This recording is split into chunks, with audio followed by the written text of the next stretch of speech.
Yo, what's going on, guys? Welcome back to my channel. My name is Mr. J, and today I'm going to be showing you guys some tips and tricks on Diablo 4. These can be useful for new players and endgame players, so I recommend watching the whole video because you never know if there's something you don't know. These games like to hide some features and not tell you everything, some cool hotkeys and things like that, some cool mechanics that might actually help you, so watch the whole video. But before we get started, if you guys are new here, feel free to like the video if it helps you, subscribe if you guys are new, and if you guys have any tips and tricks that I didn't cover in this video that you guys think that people should actually know that are really important, feel free to drop them in the comments down below, and let's help each other out, let's get some information out there, and let's have some fun.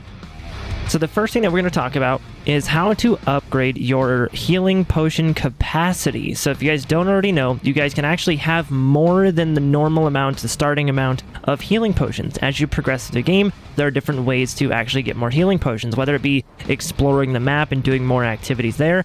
But there's also a way to manually upgrade it yourself with just materials and having the actual ability to based off of your level. So to do that, if you go to Kyovashad, here's just one of the main options to do it with. If you go down over here, following where I take in the video, going down these steps over here, there's actually this mortar and pestle icon, the alchemist on the minimap there. That's how you know this chick over here can actually upgrade your potions. So you can see here you have level 1, level 10, 20, 30, 45, 60, 70, 80, and then 90. And each one of them requires their own set of ingredients or materials that cost, plus a little tiny cost to your gold. These are very helpful to know about because if you don't know about them, you're probably trying to heal yourself off of the very basic weak healing potion when you could actually be getting something like the moderate healing potion that I can get here for level 45. So all you do is you just click craft, and now you have it. And then as you can see, now my icon has actually changed to the bigger vial, and it says that it heals more, and it actually heals more life over 3 seconds. So that is how you upgrade your healing potions, but you can also do it, like I said, in the actual like map exploration. So if you open up your map screen and press W on the keyboard here, it will show you this screen here, which is your region progress, and you earn what's called renown for doing different activities, like for discovering waypoints or strongholds, doing side quests, discovering areas, dungeons, things like that.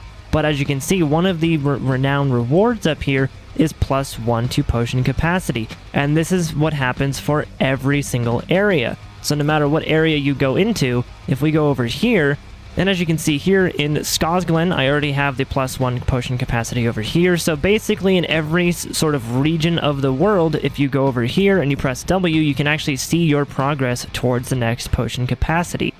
So now the next tip that we're going to go over is how to repair your items, because yes, this game does actually have item durability, and yes, you do want to pay attention to it, because when your items break, they basically become little sticks and you just hit them with like little marshmallows. So if you go over to the blacksmith here, you can see that you have the repair tab here.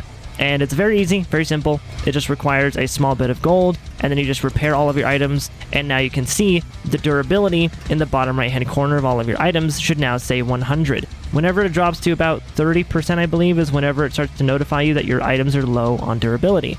And you'll actually have that icon that I just had earlier. You'll have that right above all of your skills right there as well. It's this little orange icon, and then once they actually break, it'll turn red, and that's how you know your items are actually broken. So repairing your items, super simple, super easy, but that's just to help you guys out as well.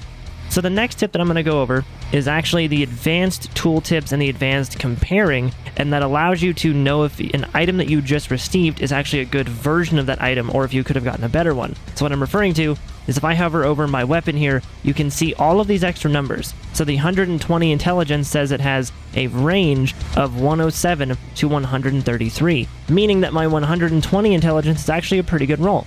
Same for the +52 all stats right next to it in the closed brackets there. It says it has 42 to 57, meaning that my 52 is actually on the higher end of what that could have been. So turning this on is very helpful for comparing your items in general, because it allows you to really see the range that stats can actually fall in, and if you got a good roll or a bad roll. So to turn this on, you just go to Options, you go to Gameplay, and then right down here you have Advanced Tooltip Compare and Advanced Tooltip Information. Both of these are great because the information will tell you a plus or an X if it's multiplicative. So basically, if you look at my weapon here, you can actually see on the legendary aspect, which is the orange text down there, you can actually see the little X that spawns there. So if you ever see an X or a plus, that means that the plus is additive, which means that percentage is additive to the other additive stats that you have already. So on top of your total damage, that stat is additive, or on top of your total health, it's additive. So there's a bit of math involved if you really, really want there to be that math. So the next tip that I'm going to show you guys is actually kind of 2 tips in one, but both of them are very, very important. So in Diablo, a lot of the gameplay that you're going to be doing is revolving around dungeons, and you might want to leave a dungeon because you have to go back to town and sell your stuff, or you might actually have to just, leave the game and go do some real life stuff. So if you have to leave a dungeon for any reason, which by the way, I'm just now realizing my entire minions are shaped like a heart. That's fantastic. I'm not cutting that out. That's amazing. That's for you guys. So if you do want to leave the dungeon for any reason, there are 2 ways to do that very easily. So the first way to do that is to go back to town, and all you have to do is press T on your keyboard and it will teleport you back to the nearest town. Not the main town, not Kyovashad every time, but it's if you're near another town, it will teleport you to that main town of that new region that you're in. So for me it is Kyovashad, but as you can see, it teleports me right to Kyovashad and gives me a little portal. So I can come here, I can do all my inventory stuff, I can sell what I gotta do what I gotta do, and then I can just click on the portal to go right back there. And then we are already back in the dungeon. Super easy, super simple, easy breezy, beautiful cover girl, just like that. It's fantastic. So the second way to leave a dungeon is just as easy. All you have to do is hit the E key on your keyboard, and you will see leave dungeon right up here. This is saving you the time from having to hit the M key, going over to world map, then finding the town and hitting travel there. Like, that's saving you the time. You just hit E and then leave dungeon, or you hit T to go back to town. The leave dungeon one will put you right at the beginning of the dungeon though, so bear that in mind. So as you can see, leaving the dungeon just brought us back to the entrance of the dungeon, so it won't take you back to town, but it will bring you to the actual entrance of it. So if you're at the end of a dungeon, you just beat a boss, you don't want to have to backtrack all the way through the dungeon, you just hit E, and then leave dungeon, and then there you go, you're back at the entrance. Super easy. So this next tip is just a general map tip. So whenever you're looking at the map here, you can see all of the icons that I have on my screen here, and you can see all the towns that I have. If you mouse over any town, you can actually see these services that they offer. So the chest icon means that it actually has a stash. The wardrobe icon means it has some place to change your cosmetics. The heart icon is a place for you to actually refill your potions and health. It's like those little red pools that you get right before a boss room. It's that, but in town. So the ones with the coins next to them are any vendors. So you have the weapons vendor, then you have the armor vendor, then you have the rings, amulets, the jewelry vendor, things like that. They do a lot of gems. And then you have the curiosity vendor right there. That's the question mark bag right there. You have the stables, which is the horse. You have the hammer and the anvil, which is the blacksmith. The mortar and pestle right next to that, which is the alchemist. Then you have the occultist, which is the sort of triangle with the 3 circles. And then you have the gem person. So each town will offer different services, and some towns may not have what you actually need. So you can actually hover over each town and see which one has what you need. If one has it, then go there. If one does not have it, then find some other place that does actually have what you need. This is also a good way to actually find the main towns in each zone, because the main towns will actually offer you a stash and a wardrobe. So you can see there Kyovashad has one, also Karagar has one too, and also Ked Baru has one as well. So that's a good way to know the main town locations in each sort of district, each region, like Dry Steppes or Fractured Peaks or Skaz Glen up here, or all the way down to Hawazar down here. I don't even have the main town unlocked for them just yet because I'm still going through the story.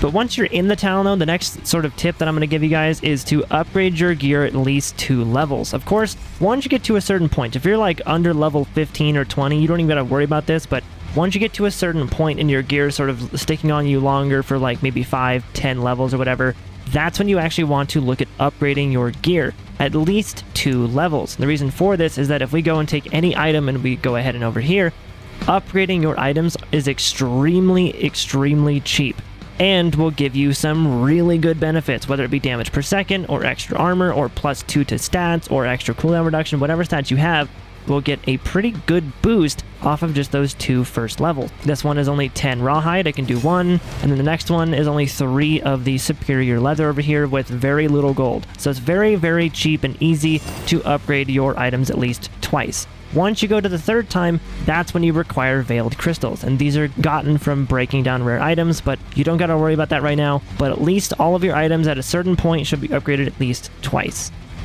So the next tip that I'm going to show you guys is just sort of one for you beginner players. If you haven't played a lot of looter shooters, or if you haven't played a Diablo game before, you may not actually know how to tell what rarities, what colors do what, and what's good to look out for. So the loot rarities in Diablo are actually ranked least to greatest. So the least going white, blue, yellow, orange. Those are the colors that you want to look out for. As you can see here, I do have some yellow items on me. These are rare items. And then once you go up to orange, you get legendary items and stuff like that as well. So if you're really low level, you should be getting, like a brand new character should be getting whites up until about 5 or so levels in, maybe 10 levels in, then you should be getting blues.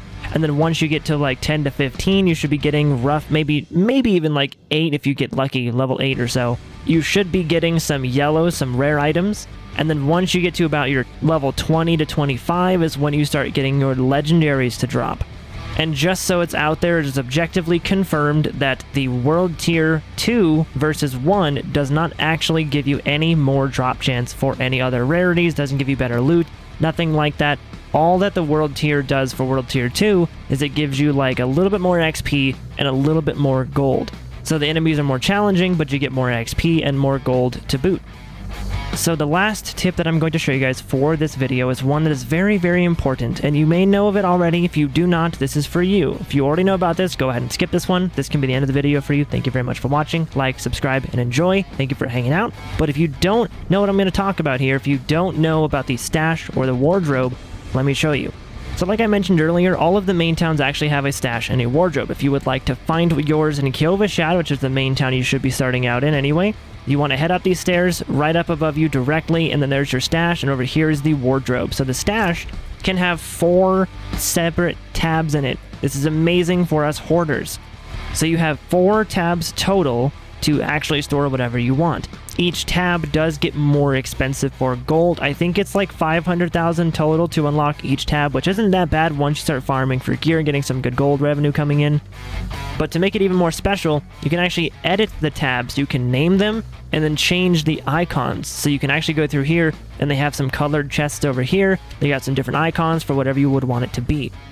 So you do have a stash. You can have multiple different tabs of your stash. It only costs you like 500,000 gold, I think, or maybe 700,000 gold to buy all the tabs. It's not super bad. It's a one-time purchase, and there you go. So the wardrobe right here is where you can actually select the look of all of your items. So how you unlock new item variants for helmets or your chest plates, whatever you want, all of your items like your weapons, your backpacks, things like that, all your offhand stuff, is you have to salvage stuff. So if you've been selling your things and you have no cosmetics, that's why. If you have been taking the legendaries and ripping off the aspects from them so you can imprint them on other stuff, that's not going to give you that. You have to salvage your legendaries. So you have to salvage your rares. Salvaging armor gives you more cosmetic variants. But once you find a variant that you like, if you want to go to this, you can actually go down here and select the pigment. So you can change the color of your items here. As you can see, there's the red, there's the blue, there's the orange. You can actually change the color of your items to be whatever you want them to be from within this too. And it's per item slot. Or you can hold to click all of your items at the same time. So now I am just a beautiful little princess over here, a dead little emo princess, and it looks fantastic. You can do this for any color in the book. Any of them have the apply all function, or you can just do the natural colors and make it look fancy or whatever and all weird. So that is how you actually change the look of your items, and that's how you change the color. But the last thing I'm going to show you guys involving this wardrobe is that you can actually go up here to the slot number 1, 2, 3, 4, 5. You have 5 ensemble slots. So if you make a new look for yourself, you can actually save them as a new slot. So if you want to rock your red set for a while, your dead bony red set, whatever you want to do, if you want to have a bunch of different sets, of different ensembles, different outfits, you can save them as preset in these top slots up here. But I think that will go ahead and do it for this video, guys. Thank you so much for watching. Thank you so much for hanging out with me. If this did help you, if you did learn some things from this, feel free to drop a like on the video and subscribe if you guys are new to keep up with all of my future Diablo content. If you have any other questions or things that you would like me to explain, leave a comment down below, as well as if you have any other things that other people should know, if you have any other cool tips and tricks that people should know about, let me know in the comments down below as well. Let's help each other. Let's have a bunch of fun. But thank you all so much for hanging out with me today. You guys are awesome. Thank you so much for stopping by, for all the love on my Diablo videos. You guys have been showing me so much love. I greatly appreciate that. And I will see you guys in the next video. Thanks for hanging out. Bye!